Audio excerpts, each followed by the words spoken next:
Hey, what's going on, y'all? T-Bob here. And Jake as well. And you're about to watch a little OTB LSU.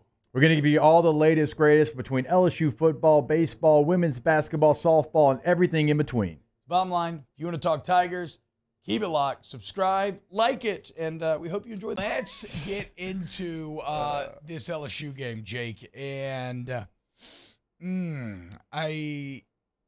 let's just pat ourselves on the back a little bit here, because I feel like we had a pretty good handle on this game, where Thursday we talked about a couple of things. First off, we talked about, look, if you look at what Florida's done against bad defenses, they average 38 points. Yeah. We're like, they are going to put up points. You're just going to have to outscore them. If it's Nussmeier, that's concerning. If it's Jayden Daniels, we're not concerned. Well, look at how the game ended up playing out. What we also talked about last week was appreciate these guys while you have them. Don't be the guy who just checks out of the season because you're not going to Atlanta or you're not going to play for a national championship or in the playoffs. Appreciate the greatness that you are currently getting to witness. And what I loved is at the very beginning of this game, 3rd and 9, right? Big play, trying to set the tone. You get the ball first. You know it's going to be a high-scoring game. You want to have a successful first drive. 3rd and 9, you're staring at a 3-and-out, and who comes up with the play? Jayden Daniels and Malik Neighbors. And it felt like from that moment on, it was just rolling, bust wide open. And there were a lot of ups and downs within that we'll get into. Certainly did not feel good when, was it 20? Wait, what was it after the fumble? Was it 28-24? Yeah. I believe yes. Did not feel very good at that time. But we'll get into all of it. But again, just appreciate the greatness you are witnessing, because Jayden Daniels unbelievable. He should win Heisman. How about this from the Bear, Chris Fallica? Jayden Daniels only leads the nation in total offense by 57 yards a game at 408.2, which is more than 80 teams average this season. He's accounted for 38 touchdowns, which is more than 81 teams have scored. I mean, what are we doing if he doesn't win the Heisman? And the context that I would add is that his 3 losses, not only did he play great in them, but they also placed the top 10 teams on the road. And he also has a win against a top 10 team on the road when you look at Mizzou and Como. And so no other, Bo Nix is going to be the one that they're going to try to push over the top. And Bo Nix has not gotten close to sniffing the schedule that Jayden Daniels has. And Bo Nix, just as a player, is great, but he can't hold Jayden's job. Give Jayden that Oregon defense. LSU's undefeated right now, potentially.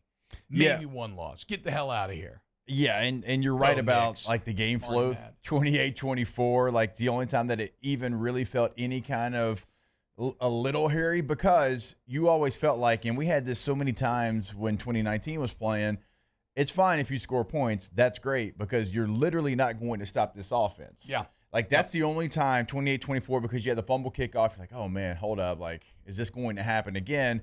But then they come right back. And the things that he's doing, like, there's no other way for us to sit up here and explain how Jayden Daniels is the best player in the country and it's not close. Like, we've run out of ways. Yeah. It's just facts. Like, it's truth. Like, there's nothing else that we could sit here and try to convince you. If you're not convinced now, then you just don't know what you're seeing, and you don't know football, or you don't know something, or you're just holding a grudge or something, because the things that he is doing, I mean, they're world-class right now. Nobody else is even in the same category.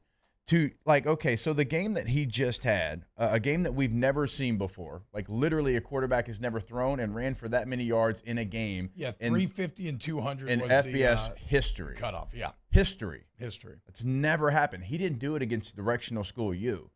He did it against the Florida Gators. And I don't care that Florida's 5-5. When a quarterback runs away from Florida Gator DBs and it looks easy, that's special. Like, that is rare. That he did not do that against some, Sun Belt team. No disrespect to the Sun Belt. Anything like that. Yeah, no, this wasn't a cupcake game where he just got hot and went off. He did it against legitimate SEC competition. And he did it in a game where his team would have lost had he not done it. Yes. So it wasn't like you were just running away with the game and dominating. He just continued to dominate. No, he made the plays that he had to do. Like, we talk a lot of empty calorie games. This is the complete opposite. Yeah. This was high protein, complex carbs, simple fats, LDLs, whatever it is they used to tell us in kinesiology. This was a volume-heavy, mass-building, healthy-ass meal of a game right here that you had to have, otherwise you were not going to win. In every situation, yes, with his legs, and we are probably going to talk about, hopefully we can show the 2 different touchdown runs that he had. I mean, the 85-yarder, Todd Poli's went back to like 1943, and he still couldn't find a quarterback that had a longer rush, so I'm going to assume. In LSU history? Yes, Oh, yeah. in LSU history, I'm going to assume it's the longest one, but like so many different plays. Like, in fact, like the 6-yard touchdown pass to Noah Cain was one of the more impressive plays that he had all night long. You're like, wait a minute, he had so many. A 6-yard, yeah, because of how he bought time, didn't panic, didn't try to force something, didn't just lower the ball and run.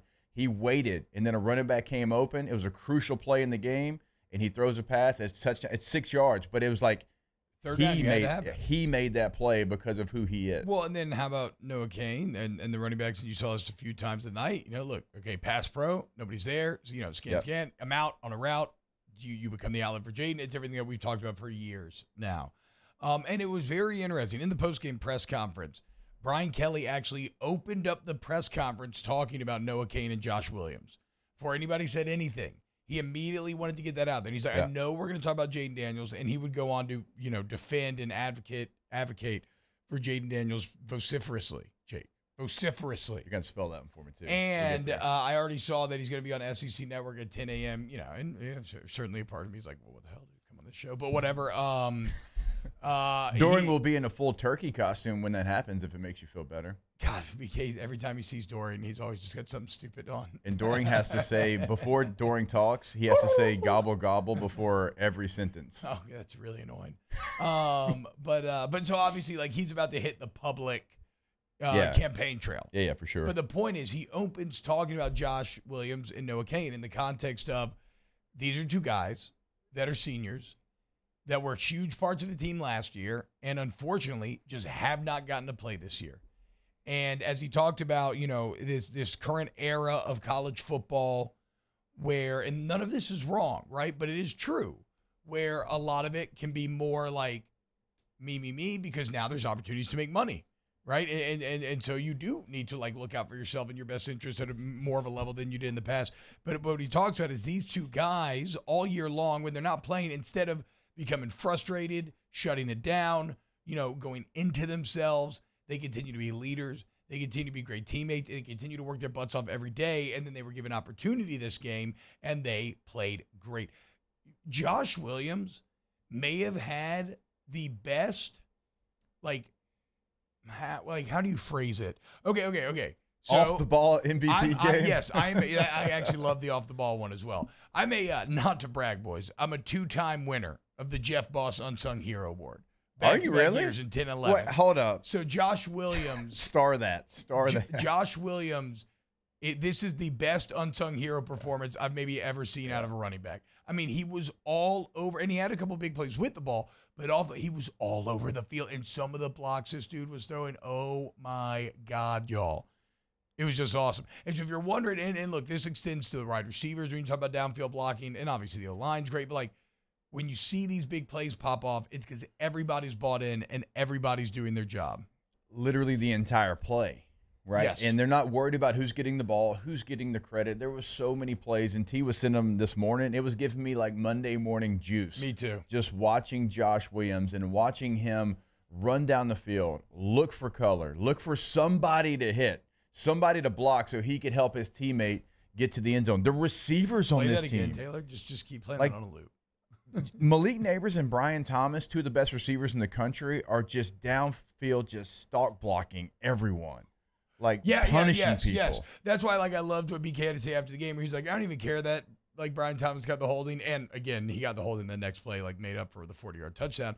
But he's like, I don't care. If a receiver gets a holding downfield like that, that's because they just working their ass off. Yeah. Basically. They're out there fighting. But you're right about these running backs. And the thing that we said all season long, really, we thought it would be a running back by committee. And then Logan Diggs kind of forced the hand. And he went in there and he was so good that he became RB1.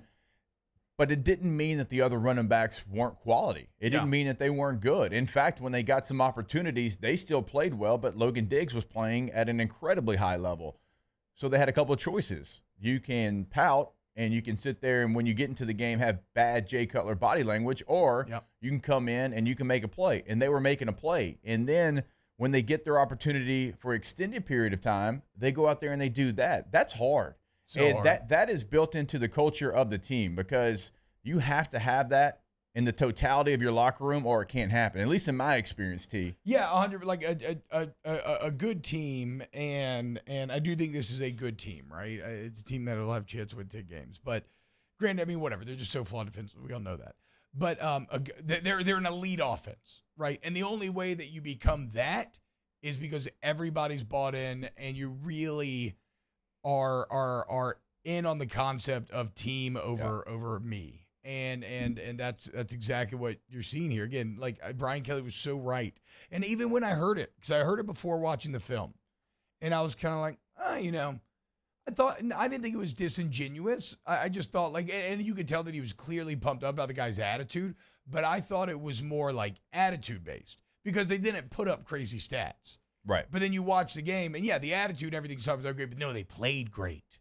Like Jake said, it's so hard. You come in cold, and in a late season SEC game under the lights, everybody watching, they played great. And then that's how, nobody does anything in a vacuum. And Jayden Daniels is Tobey Maguire Spider-Man holding back the train, holding this team together. Make no mistake about that. But in that movie, who has Spider-Man's back? The citizens of New York City. And so nobody does. So if Jayden Daniels is going to do something that no FBS player's ever done, it's because everybody's bought in. O-line's blocking, running backs doing their job, linemen doing their, wide receivers doing theirs. Mason Taylor had a really good game, blocking and catching. Just a fantastic offensive night, and a fantastic night in Death Valley. And the Tigers get a big win, and Jayden moves to first in the Heisman race.